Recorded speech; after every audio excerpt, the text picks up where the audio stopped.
Finally Bangladesh की Gen Z जिस दिन का इंतजार कर रही थी वो दिन आने वाला है बांग्लादेश में। और क्या जेनजी ने जो ख्वाब देखा था वो पूरा हो पाएगा या नहीं? जी नाज़रीन, मैं बात कर रहा हूं बांग्लादेश के अंदर आम इंतखाबात की, जो कि 12 फरवरी को होने वाले हैं। और बांग्लादेश की जो जेनजी ने जो रेवोल्यूशन लाई थी, और क्या वो इसमें कामयाब हो पाएगी या नहीं, वो हमें पता चलेगा इस इलेक्शन के अंदर। क्योंकि अगर इस इलेक्शन के अंदर ये कामयाब हो जाती है तो इसका मतलब यह है कि जेनजी रेवोल्यूशन लाने में कामयाब हो चुकी है। तो खैर नाज़रीन, आपको बताएंगे कि इस 12 फरवरी को इंतखाबात होने वाले हैं, जो कि 18 सालों में पहले ऐसे इंतखाबात होंगे जो बहुत ही आज़ाद और मुनसफाना होंगे। और जबकि जो एक पहले इनकी जो प्राइम मिनिस्टर थी शेख हसीना, जिनका तख्ता उल्टा था बांग्लादेश की जेनजी ने, जिसके बाद वो बांग्लादेश छोड़कर इंडिया रवाना हो गई थी, अब वहां पे वो रह रही हैं। और उसके बाद से एक निगरान हुकूमत कायम की गई थी जिसके सरबराह डॉक्टर यूनुस थे, और वो इस हुकूमत को चला रहे थे। और एक शफाफ और आम इंतखाबात की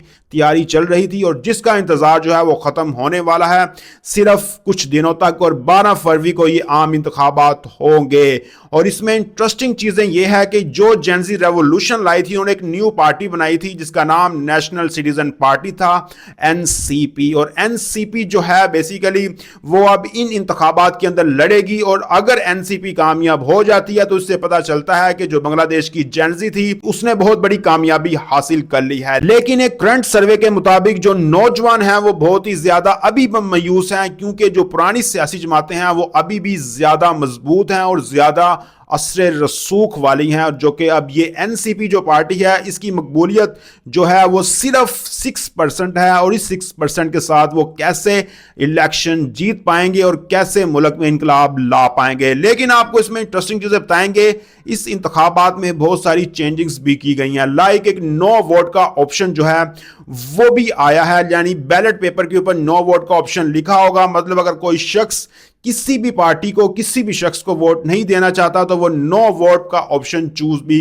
कर सकता है। और इसके साथ एक आईनी रेफरेंडम भी होगा जिसके मुताबिक वजीर आजम के ओहदों को थोड़ा महदूद कर दिया जाएगा, जबकि अदलिया के ऑप्शंस को ज्यादा आजाद कर दिया जाएगा, ताकि फ्यूचर में अदलिया जो है वो आजाद जो फैसले वो कर सकती है। और इसके बाद बांग्लादेश की तारीख में पहली बार जो आम इंतखाबात होंगे वो पोस्टल वोटिंग का जिसमें इस्तेमाल किया जाएगा। और इसमें इंटरेस्टिंग चीज ये भी है कि और अगर बांग्लादेश की नौजवान नस्ल चाहे तो ये इलेक्शन एनसीपी भी जीत सकती है। क्यों? इसके पीछे वजह यह है कि बांग्लादेश के अंदर अभी जो टोटल वोटर्स की तादाद है वो 12.7 करोड़ है, और इस रजिस्टर्ड वोटर में से तकरीबन 4.5 जो करोड़ हैं वो नौजवान हैं। और नौजवान अगर सारे के सारे न्यू पार्टी यानी एनसीपी को वोट डालते हैं तो वो किसी भी पार्टी को जितवा सकते हैं, क्योंकि आधे से ज्यादा जो वोटर्स हैं वो नौजवान नस्ल है। और नौजवान नस्ल रेवोल्यूशंस ला सकती है। और इनके मुताबिक पहले एक डिक्टेटर की हुकूमत थी और उसको हटाया गया था, और अब एक नया निज़ाम लाया जाएगा। और जेनजी जो है